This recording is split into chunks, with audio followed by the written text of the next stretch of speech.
Well, I wrote a book in the late 80s called The Art of the Deal, and to this day, it's the biggest selling business book ever written. And it doesn't change. I mean, the times have changed, the world has changed, business has changed, but it doesn't change. And to a certain extent, it was about negotiation. And a lot of negotiations about honesty. Be honest, because the other side, you're dealing with intelligent people, they're going to see it. But have an idea, make sure it's the right idea, and never, ever quit or give up on it. And be straight, be honest, because you're going to meet a lot of these people all throughout your life. And if they respect you, and if they do more or less what you want them to do, you're going to have to show that great degree of honesty. So The Art of the Deal was a great honor for me because of its wonderful success. I remember when it first came out, it went immediately to #1 on every list. And it was a lot of fun. But it hasn't changed very much, and it probably won't. If we go 1,000 years into the future, if we're here in the sense of nuclear weapons and all the kind of things that are being bandied about today, that's the big risk. I mean, beyond what Robert and I talk about is the big risk of, is this world of ours going to be blown up by some maniac or some idiot that doesn't know what they're doing? But let's try and assume, which is a pretty big assumption, that we are all going, as a race, we're going to be around, we're going to be here. The human race, it won't change. Negotiation will never change. It's always going to be the art of the deal. It's always going to be, you can pick up that book in 1,000 years, it's not going to change. It's going to be the same. And if I could say, you know, like, what was 1986, the art of the deal came out, and I was flat broke. So Kim and I ran out, and we saw you, you know, talking about your book. And so Kim and I ran out and we bought your book. And I said, wow. And that's why it was such an honor to come and talk to you and all this, because that book really straightened me out. When I was so down, The Art of the Deal says I can still think bigger. It doesn't cost any money to think bigger. That's great. And so it is what you say, a very powerful book. I just love the story of the Woolman Rink. And Kim loves the story of Norma. You know, Norma became a star after that. But it is a very powerful book, and it's more than just negotiation. It's how you think. It's how you approach your problems. It's how you elevate yourself. So I personally thank you for that book because, Kim, like I said, it pulled us out of our little funk we were in. Well, you know this. It's a great honor when you have a book that goes to #1 on the Times list and every list. Right. And not too many people can say that. Many brilliant people write books, and many people write books, but not too many people can talk about being #1. And it really is. It's a great, it really feels to me as a great honor to have had numerous #1 bestsellers, but in particular, The Art of the Deal, it had such an impact at the time. Now, I've also had a television show that continues that is a very, very hot show and has been #1 also.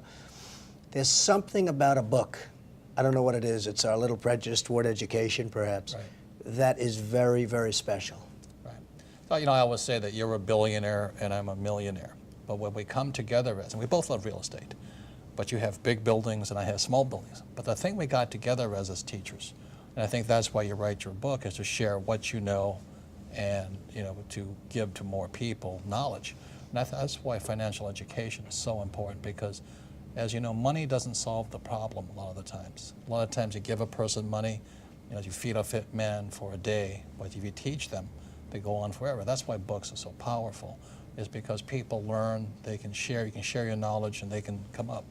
I think your best book, though, of all was The Art of the Comeback. And I love that book because I think that's the book today, given the state of the world economy, is we got to come back. You know, if we all give up, if the world gives up, we don't come back.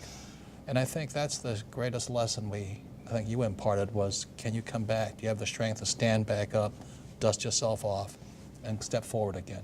Well, the word you use, strength, is very important. You have to have that strength. And I don't know if that's God-given. I don't know if it's something you're just born with or you develop it. And frankly, it'd be wonderful if you could develop it, but I'm not so sure you can. But you need strength. And I had a great time writing The Art of the Comeback because I knew I was doing well, but a lot of people didn't think so. Right. And I knew what was happening. So I'm writing a book and I know things that nobody else knew. And when I did come back much bigger and better than ever before in the 80s, I mean, to a point where many times it was like fun for me. So I had a great time writing that book. It's interesting, when I make speeches, you talk about education and life and everything else, but when I make speeches, people say, why do you do it? Thousands and thousands, you've seen it, thousands of people show up. We've had 55, 60,000 people show up. And I really do it because I love education, and I have learned a lot, both good and bad. Right. And if I can impart that to a lot of people sitting before me so that their lives can be made easier and they can have just a better life. And, you know, it sounds terrible to say make more money, but making more money makes your life easier. You don't have to worry so much about education and doctor's bills, and so it does make your life better. You see, the number one course reason for divorce is lack of money, Right. which was surprising. I saw it the other day. There are many more people getting divorced today because they have financial trouble than 2 or 3 years ago, which is amazing to me. I never thought in terms of money and divorce. But making money sounds basic and sounds almost crude, how to make money. But if we can help you in the making of some money, it's going to give you a better life. Right. I think the most important thing that you pass on, and I want to pass on, is the spirit to go on, the spirit to stay strong. Like I was remembering this book about the Jewish people, and they've survived 4,000 years. And you know what kept them going? Was faith. You know, all the persecution, the things that were on, they said the number one thing they had was that faith. It was a personal belief that they could be flexible enough and adjust and keep going no matter what. And I think that's what you pass on, that's what I want to pass on to people. I can remember from your book, you said stay alive till 95. I said, that's a good It's true. It's a great statement. Right, and that kept, I know it kept me going. It just kept me going because it wasn't an immediate comeback. When I lost everything, it was 6 years for me. It was only $1 million. I know that sounds pathetic. I think it's fantastic. I know your story very well, and I think it's a fabulous story. Well, thank you. But it was worth everything. It was worth fighting back, paying off my bills, and coming out stronger on the other side.